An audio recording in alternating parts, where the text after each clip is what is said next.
Welcome back. Let's take a look at another cylinder seal. This one is called the Goddess from the Otherworld.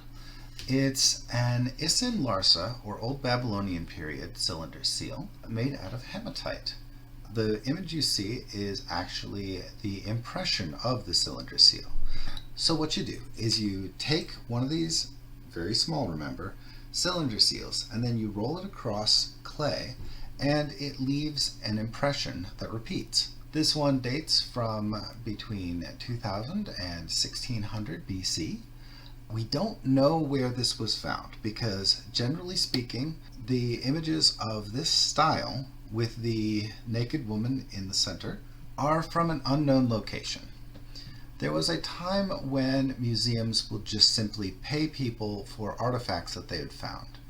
This led to looters occasionally finding images before the archaeologists, digging them up without any idea of where they came from, and giving them and selling them to the museums, or rather selling them to archaeologists who would then put them in museums.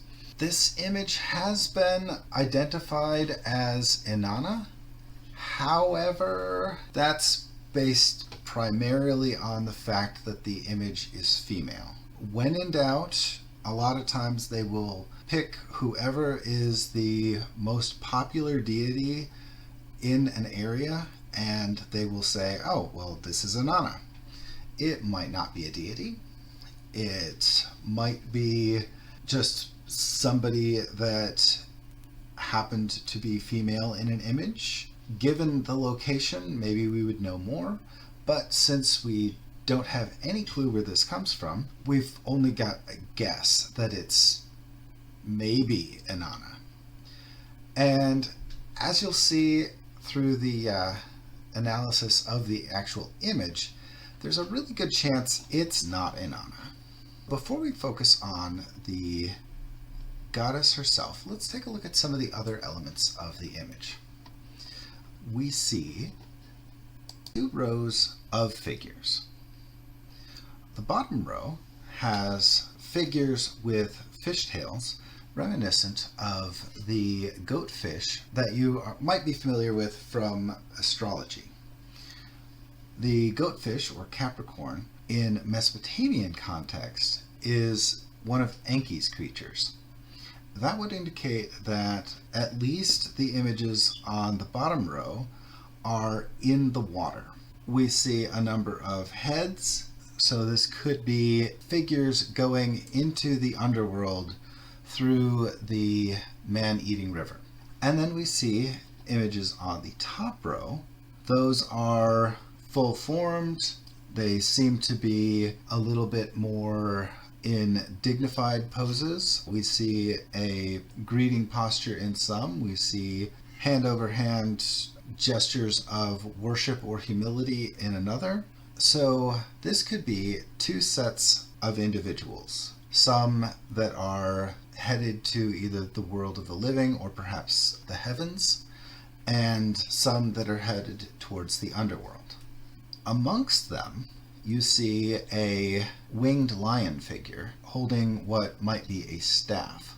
This winged lion figure is just one among many in this cylinder seal. Now you'll notice that the image repeats.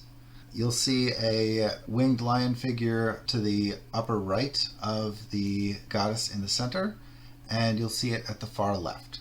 That's because this is a cylinder seal. You roll these and the image is going to repeat. Let's take a look at the image in the center. We see the horned helm. This indicates that we are looking at a goddess. The image is nude, which may be a callback to the fact that when you're approaching the gods, you want to appear humble. You don't dress in your fine clothes, you dress down. The most humble thing that you can do would be to appear nude. And we see this in a lot of images from this Isin Larsa and Old Babylonian time period. But unfortunately, we don't know what city a lot of these come from, so we don't have a good guess of a lot of the context. Another common feature we see are what might be wings in the back. You'll see from this time period wings angled down rather than the wings angled up that you see in the goddess on the Ada seal that we talked about last time. This could indicate that they're not actually wings, but that they are a cloak of feathers, such as Ereshkigal is said to have worn. Am I implying that this could be Ereshkigal? No. We don't have enough features to identify this particular deity as Ereshkigal. We really don't have any idea who this is. We can't identify this as Ereshkigal. We can't identify this as Inanna. One possible identification would be the goddess Ninlil. The reason why the goddess Ninlil is a contender here is because she is depicted in a myth where she goes to the river leading to the underworld, and she is pleading for the life of the god Enlil. Enlil is the head of the gods, and he had gotten her pregnant. As a substitute for his death, for getting her pregnant before marriage, she sends half of her children to the underworld and half of her children to heaven. That looks very, very similar to what we are seeing in this image. So this could be an image depicting that exact scene. So this could be the goddess Ninlil. Another aspect of this image that I'd like to focus on is the hand over hand prayer pose. This hand over hand might be her asking the gods to have mercy on Enlil for his transgression. It is a gesture of humility. This is not the sort of gesture one would really expect the goddess Inanna to have. And finally, we've got what look to be clawed feet. Inanna is never described as having clawed feet, but neither is Ninlil. The clawed feet are thought to have an underworld association. Inanna could have them, hypothetically. Ninlil could have them, hypothetically. Ereshkigal could have them, hypothetically. There are a number of gods with associations to the underworld. The major issue with this identification is we don't see male deities that are associated with the underworld with these clawed feet. That leads me to suggest that the clawed feet might not be exactly what we think they are. And what's my counter argument? What do I suggest that they are instead? I don't know. For now, though, let's assume that they have underworld associations, since we see the clawed feet in an image where there are heads and creatures that appear to be carrying these heads. So the underworld association is perhaps reasonable.